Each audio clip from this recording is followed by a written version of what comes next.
আসসালামু আলাইকুম। Crown cement সকালের খবরে আমন্ত্রণ জানাচ্ছি আমি মালিহা হোসাইন। কেজিতে ৫ টাকা বেড়েছে আটার দাম, কমেছে খোলা চিনি ও কিছু সবজির দাম। আর খুচরা দোকানে বোতলের সয়াবিন তেলের সরবরাহ আগের তুলনায় কিছুটা কমেছে। রাজধানীর মোহাম্মদপুর কৃষি মার্কেট, টাউন হল ও কারওয়ান বাজার ঘুরে ও বিক্রেতাদের সঙ্গে কথা বলে এই তথ্য জানা গেছে। বিক্রেতারা জানায়, খোলা ও মোড়কজাত উভয় ধরনের আটার দামই বেড়েছে। সপ্তাহের ব্যবধানে পাইকারিতে চালের দাম কেজিতে ১ থেকে ১.৫ টাকা বেড়েছে। ব্রয়লার, সোনালী মুরগি ও ডিমের দাম গত সপ্তাহের মতোই রয়েছে। বাজারে শীতের আগাম সবজি আসতে শুরু করেছে, এতে দামও কমতে শুরু করেছে। প্রতি কেজি বেগুন ৮০ থেকে ১৪০ টাকায় ও টমেটো ১২০ থেকে ১৪০ টাকায় বিক্রি হচ্ছে। এছাড়া করলা, কাঁকরোল, বরবটি, ঢেঁড়স, পটল, ঝিঙে, চিচিঙ্গা, ধুন্দুল প্রভৃতি সবজির দামও কেজিতে ১০ থেকে ২০ টাকা কমে ৬০ থেকে ৮০ টাকায় বিক্রি হচ্ছে। শিম, ফুলকপি, বাঁধাকপি ও লাল শাকের মতো শীত মৌসুমের আগাম শাকসবজি বাজারে আসলেও দাম কিছুটা বেশি। সাগর ও নদীমোহনায় ইলিশ ধরা শুরু হলো, বাজার এখনও চড়া। বরগুনায় এক স্কুল শিক্ষককে অপহরণের পরে আটকে রেখে পাশবিক নির্যাতনের অভিযোগ উঠেছে। এ ঘটনায় মামলা দায়ের করেছে ভুক্তভোগী ওই শিক্ষক। দৃষ্টান্তমূলক শাস্তির দাবি ছাত্র, শিক্ষক ও অভিভাবকদের। বরগুনা থেকে সোহেল হাফিজের রিপোর্ট। বরগুনার আমতলী উপজেলার চরকগাছিয়া মাধ্যমিক বিদ্যালয়ের শিক্ষক রফিকুল ইসলাম ছাত্রদের লেখাপড়া করানোর সুবাদে থাকেন বিদ্যালয়েরই একটি কক্ষে। গত ২১ অক্টোবর রাতে স্থানীয় আবুল কালাম আজাদ ওরফে নয়া তালুকদারের নেতৃত্বে ৮-১০ জনের একটি সংঘবদ্ধ দল অস্ত্রের মুখে ওই শিক্ষককে অপহরণ করে নিয়ে যায়। কোনো পশু পাখিরও এইভাবে মানে না। আমি একজন শিক্ষক মানুষ, এটা জানার পরও আমার এরকম করে মারছে। এবার সারা রাত আমার রাত এই ১০টা থেকে শুরু করে আমার ৪:৩০ ফজরের আজান পর্যন্ত আমার মারছে। তারা অন্যায়ভাবে তাকে মারছে, এই জন্য আমরা সঠিক বিচার চাই সন্ত্রাসীদের। তো নির্দোষ, এই জন্য চাই আমরা একটা বিচার হোক। কালকে জামার উপর হামলা হবে না, তার নিশ্চয়তা কে দিতে পারে?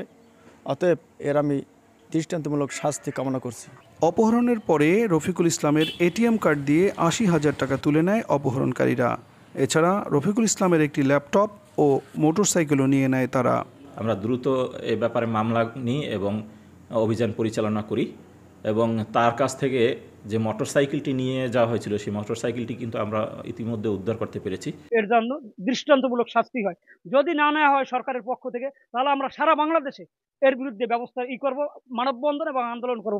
এই মামলার আসামি আবুল কালাম আজাদ ওরফে নয়া তালুকদারের বিরুদ্ধে অপহরণ ও নির্যাতনের আরও একাধিক অভিযোগ রয়েছে। এ বিষয়ে জানতে তার মুঠোফোনে যোগাযোগের চেষ্টা করলে ফোন বন্ধ পাওয়া যায়। সোহেল হাফিজ, এনটিভি নিউজ, বরগুনা। ভারতের বিপক্ষে এশিয়ান কাপ বাছাই ও নেপালের বিপক্ষে প্রীতি ম্যাচকে সামনে রেখে জাতীয় দলের ক্যাম্পে যোগ দিয়েছেন ১৪ ফুটবলার। এশিয়ান কাপে খেলার সুযোগ না থাকলেও ভারতকে কোনো প্রকার ছাড় দিতে চান না অধিনায়ক জামাল ভুঁইয়া।